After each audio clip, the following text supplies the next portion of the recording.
Assalamualaikum warahmatullahi wabarakatuh. Perkenalkan, nama saya Indra Apriliana dari jurusan Agroteknologi Fakultas Pertanian Universitas Siliwangi. Di sini saya akan sharing tentang pH tanah gitu.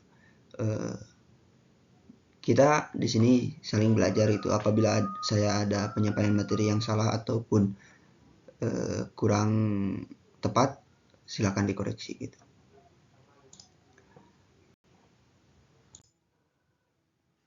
Kita mulai dari pengenalan pH tanah gitu, tentang pH tanah. Apa itu pH tanah? pH merupakan apa itu pH? pH merupakan kependekan dari potential of hydrogen. Apa sih potential of hydrogen ini? Potential of hydrogen bisa diartikan atau didefinisikan sebagai logaritme aktivitas ion hidrogen yang terlarut itu. Kemudian apa itu pH tanah? Sedangkan pH tanah adalah suatu standar pengukuran tingkat keasaman atau kebasahan pada suatu lahan atau tanah di bidang pertanian. Ukuran pH tanah ini ditunjukkan dengan angka 0 sampai dengan 14. Tanah dikatakan netral ketika berada pada angka 7, asam pada angka di bawah 7, dan basa pada angka di atas 7. Tanaman dapat tumbuh subur biasanya pada tanah dengan tingkat pH kisaran angka 6,5 sampai dengan 7,5. Pengaruh pH terhadap KB dan ketersediaan nutrisi bagi tanaman. KB di sini itu kejenuhan basa ya. Jadi, pH dapat mempengaruhi tingkat kejenuhan basa. Maksudnya, semakin tinggi pH, maka semakin tinggi juga kejenuhan basa. Hal ini dapat menentukan mudah atau tidaknya ion-ion unsur hara atau nutrisi dari tanah diserap oleh tanaman. Lanjut. Pentingnya pemahaman pH dalam pertanian. Pentingnya pemahaman pH dalam pertanian ini sebagai indikator kita untuk menanam atau membudidayakan suatu tanaman atau tumbuhan gitu, ataupun suatu komoditas.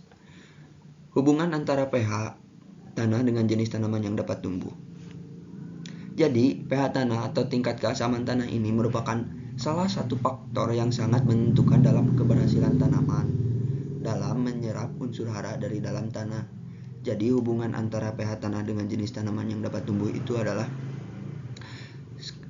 keberhasilan atau berhasil atau tidaknya tanaman menyerap unsur hara dari dalam tanah gitu. Kemudian dampak perubahan pH terhadap pertumbuhan dan hasil tanaman. pH ini sangat berdampak gitu ya bagi pertumbuhan atau hasil tanaman. Kenapa? Karena jika kondisi pH yang tidak sesuai akan mempengaruhi penyerapan unsur hara oleh tanaman. Bila kondisi pH pada media tumbuh tanaman bersifat asam, maka penyerapan unsur hara oleh tanaman akan terhambat, yang menyebabkan pertumbuhan tanaman terlambat atau jadi kerdil gitu, jadi kecil. Terus hubungan antara pH dengan KB. Sebelumnya saya menjelaskan di slide sebelumnya bahwa hubungan antara pH dan KB. Nah, saya di sini jelaskan lagi kembali ya. Nilai kejenuhan basa suatu tanah dipengaruhi oleh pH. Makin rendah pH tanah maka makin masam. Akibatnya KB makin rendah. Begitupun sebaliknya, kalau pH tanah tinggi maka KB-nya akan tinggi. Hal ini sama ya seperti yang tadi. Unsur hara yang penting bagi tanaman.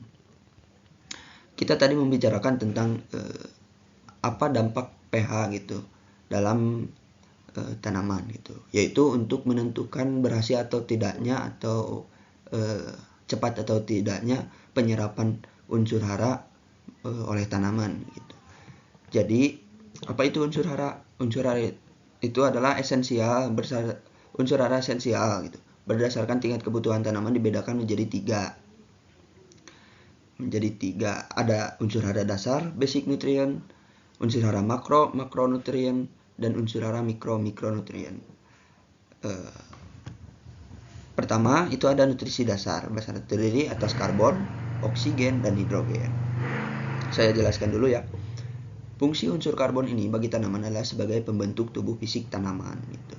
Sebagai pembentuk fisik seperti daun, batang, akar, ataupun ranting-ranting ataupun yang lain. Kemudian ada makronutrien atau unsur hara makro ya, biasa disebut seperti itu. Terdiri atas nitrogen, fosfor, kalium, kalsium, belerang, dan magnesium. Kemudian ada unsur hara mikronutrien terdiri atas besi, boron, klor, mangan, seng, tembaga, dan molibdenum.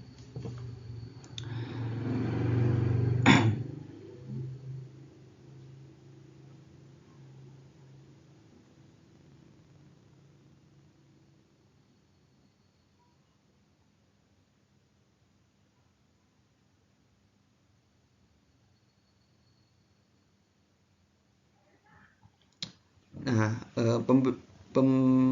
perbedaan antara makro dan mikro ini adalah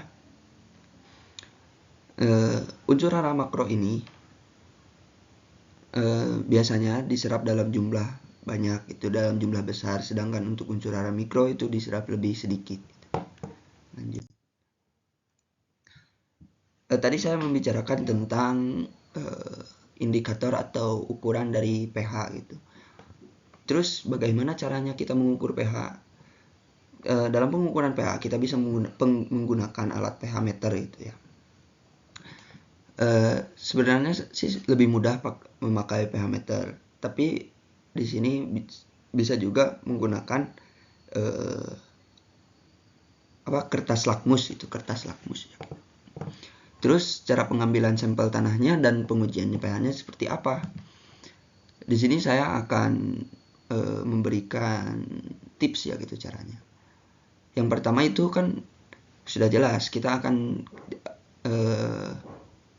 mengetes pH pada tanah itu otomatis dengan lakmus, itu kertas lakmus.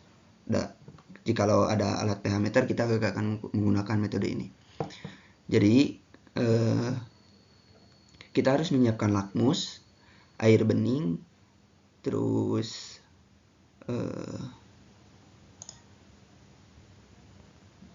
air bening, mungkin terus apa lagi ya, sebutnya tuh tempat atau toples kecil gitu.